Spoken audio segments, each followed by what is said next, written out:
Bhim army chief Chandrashekhar Azad ने ऐलान किया है कि वो प्रधानमंत्री आवास का घेराव करेंगे। हमारे साथ खुद चंद्रशेखर आजाद मौजूद है। आजाद साहब, आप क्यों कह रहे हैं ऐसा कि प्रधानमंत्री आवास का घेराव करेंगे? मुख्यमंत्री का भी आवास है, सीधा प्रधानमंत्री का आवास।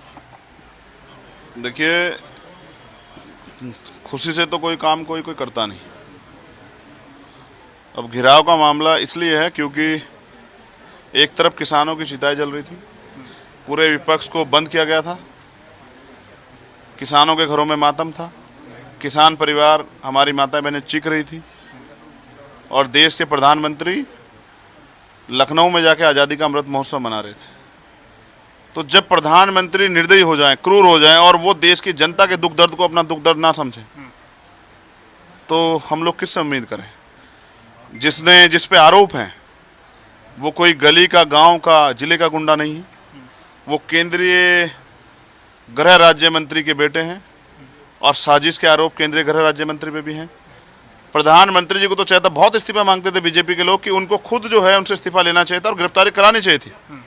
क्या आम आदमी के लिए और एक नेता के लिए, भाजपा के नेता के लिए कानून अलग अलग है? अगर यही घटना किसी और ने की होती तो क्या पहले गिरफ्तारी होती या जांच होती?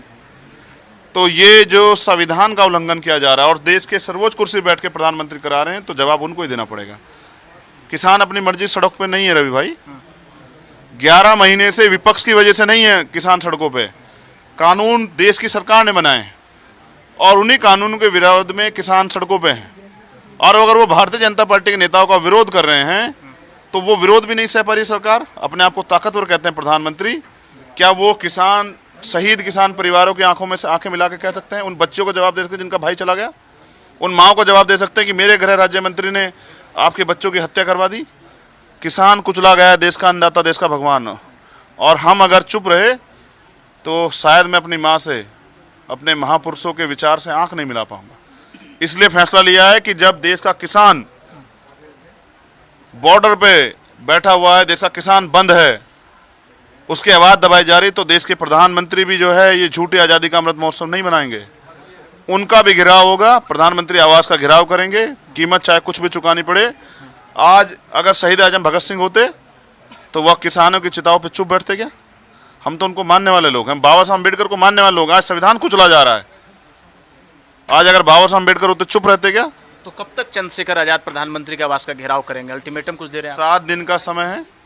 क्या तो प्रधानमंत्री जी गिरफ्तारी कराएं, न्याय की आवाज जो कि पूरे देश के लोग भी तो देख रहे हैं। तो आपको पता है, दुनिया से कई पार्टियों के सांसदों ने ट्वीट करके इस घटना की निंदा की है, फिर भी प्रधानमंत्री जी को शर्म नहीं आ रही? क्या दुनिया में इसकी तकलीफ है, क्या देश के प्रधानमंत्री को तकलीफ नहीं है?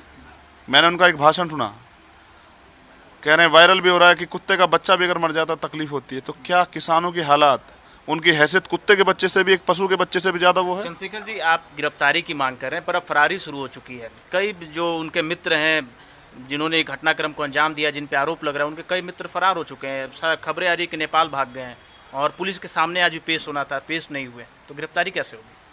तो यही सरकार करेगी गिरफ्तारी, या फिर सरकार कह दे कि हम नहीं कर पा रहे हैं तो फिर भीम आर्मी को दे दे टेंडर। चाहे नेपाल की जगह वो कहीं और चले जाएं, भूटान, चीन चले जाएं, अगर वहीं से ना खींच के लाए तो देश की इतनी एजेंसियां कैसे चले गए नेपाल? हम पे आईबी हैं, हम पे इंटेलिजेंस हैं, हम पे LIU है, हम पे CBI है, इतना संगीन मामला है, पूरी दुनिया देख रही, कैसे चले गए? किसी ने तो भगाने में मदद की होगी, किसी ने तो वहाँ तक गाड़ी जो है छुड़वाई होगी।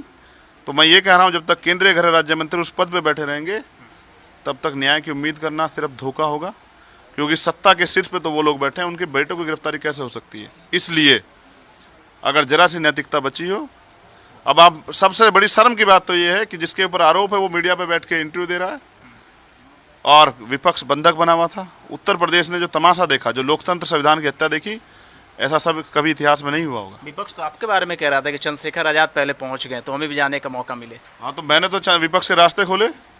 भले ही मैंने मेरी पीठ देखी ना, कितने जख्म हुए होंगे कि जब मैं 7 घंटे मोटरसाइकिल दौड़ा के और अपनी जान की परवाह न करते 4 मोटरसाइकिलों से वहाँ गया। तो मैंने रास्ता इसलिए खोला कि विपक्ष के लोग सरकार को बता सकें, प्रेशर बना सकें और किसान परिवारों की मदद हो सके। सरकार तो नहीं कर रही है। क्या मुख्यमंत्री जो हर जगह जाते हैं, मूर्तियों के अनावरण करा रहे हैं, तमाम तरह की बातें कर रहे हैं, यहीं गौतम बुद्ध नगर में गुर्जर समाज के जो महान जो राजा हुए हैं, गुर्जर सम्राट मीर भोज, उनकी जो है उनकी जाति बदल दी, कभी हनुमान जी की जाति बदल देते हैं, उनकी जाति जनता को बता देते हैं। वो मुख्यमंत्री क्या हौसला करेंगे, ताकतवर मुख्यमंत्री किसान परिवारों के सामने बैठ के उनके दर्द को बांट सके, उनसे आंख मिला सके? तो निर्दयी क्रूर लोगों से कोई उम्मीदें नहीं है। इसलिए जनता अपनी उम्मीदों पे जनता की उम्मीदों पे काम करने के लिए हम लोग मैदान में हैं। अगर आज हम लोग किसानों के साथ नहीं खड़े हुए तो देश की जनता माफ नहीं करेगी। बहुत बहुत